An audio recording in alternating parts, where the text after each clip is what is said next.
पिछले वीडियो में हम लोग देखे थे कि इलेक्ट्रिक करंट जो था वो एक इलेक्ट्रोड से दूसरे इलेक्ट्रोड की तरफ जाता था। तो इलेक्ट्रिक करंट का एक इलेक्ट्रोड से दूसरे इलेक्ट्रोड की तरफ जाना इस बात को सूचित करता है कि दोनों इलेक्ट्रोड के बीच में पोटेंशियल का डिफरेंस है, क्योंकि बिना पोटेंशियल के डिफरेंस का इलेक्ट्रिक करंट फ्लो नहीं हो सकता है। तो अब हम लोग आगे बढ़ते हैं। The potential associate with each electrode is known as electrode potential.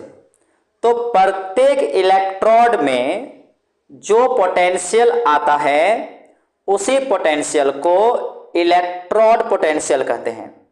यानी इसके पोटेंशियल को इलेक्ट्रोड पोटेंशियल, इसके पोटेंशियल को इलेक्ट्रोड पोटेंशियल, यानी कि इलेक्ट्रोड के पोटेंशियल को ही इलेक्ट्रोड पोटेंशियल कहते हैं। समझेंगे कि आखिर इलेक्ट्रोड पोटेंशियल उत्पन्न होता कैसे है। तो देखिए, ये जो मेटल है जिसको विलयन में डाला गया है, तो इस विलयन और इस मेटल के बीच में जो पोटेंशियल का डिफरेंस है, यानी विलयन और मेटल के बीच में जो डिफरेंस हो रहा है, वही चीज इलेक्ट्रोड पोटेंशियल है। और ये डिफरेंस जो पोटेंशियल में आ रहा है उत्पन्न होने का कारण है आयन में कन्वर्ट होने का। तो यहां देखिए, यहां पर जो इस इलेक्ट्रोड में जो पोटेंशियल आया है जिसको आप इलेक्ट्रोड पोटेंशियल कहेंगे, तो एक्चुअली जिंक आयन में चेंज होने की वजह से यहां पर पोटेंशियल आया है, तो इसको कहेंगे इलेक्ट्रोड पोटेंशियल। और यहां पर जो पोटेंशियल आया है वो कॉपर आयन का कॉपर में चेंज होने से हुआ है। तो विलयन और मेटल के बीच में, यानी कि सॉल्यूशन और मेटल के बीच में जो डिफरेंस आता है उसके कारण जो पोटेंशियल क्रिएट होता है उसे ही इलेक्ट्रोड पोटेंशियल कहते हैं। आगे देखिए, if the concentration of each species taking part in the electrode reaction is unity. अगर यहां पर इलेक्ट्रोड से जो रिएक्शन हो रहा है और यहां पर जो आयन जो यहां भाग ले रहा है, अगर उसकी वैल्यू 1 मोल है, यानी यूनिटी है, माने यहां पर जो आयन क्रिएट हुआ है विलयन में, सॉल्यूशन में, और वो मेटल के साथ रिएक्ट कर रहा है, और वो आयन का कॉन्सेंट्रेशन कितना है, 1 मोल है, यानी यूनिटी है। And further the reaction is carry out at, और जो रिएक्शन भी जो हो रहा है वो 298 केल्विन पर हो रहा है।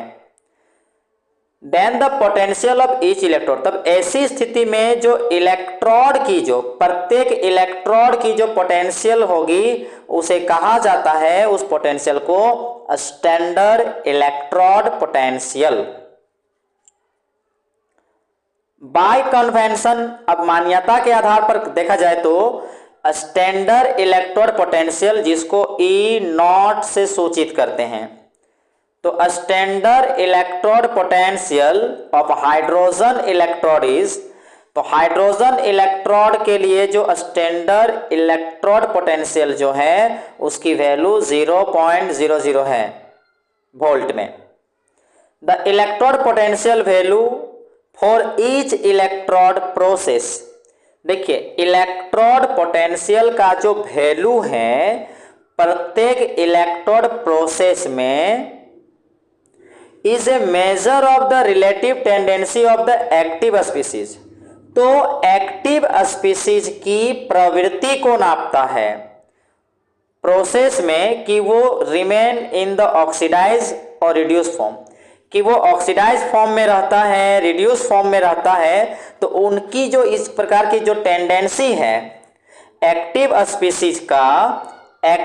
स्पीसीज का प्रक्रिया में, प्रोसेस में ऑक्सीडाइज रूप में रहना या रिड्यूस फॉर्म में रहना, इसी रिलेटिव टेंडेंसी को मेजर किया जाता है इलेक्ट्रोड पोटेंशियल से। ए नेगेटिव E नॉट, यानी कि जब नेगेटिव होगा स्टैंडर्ड पोटेंशियल, तो इसका मतलब होता है कि that the redox couple is a strong reducing agent.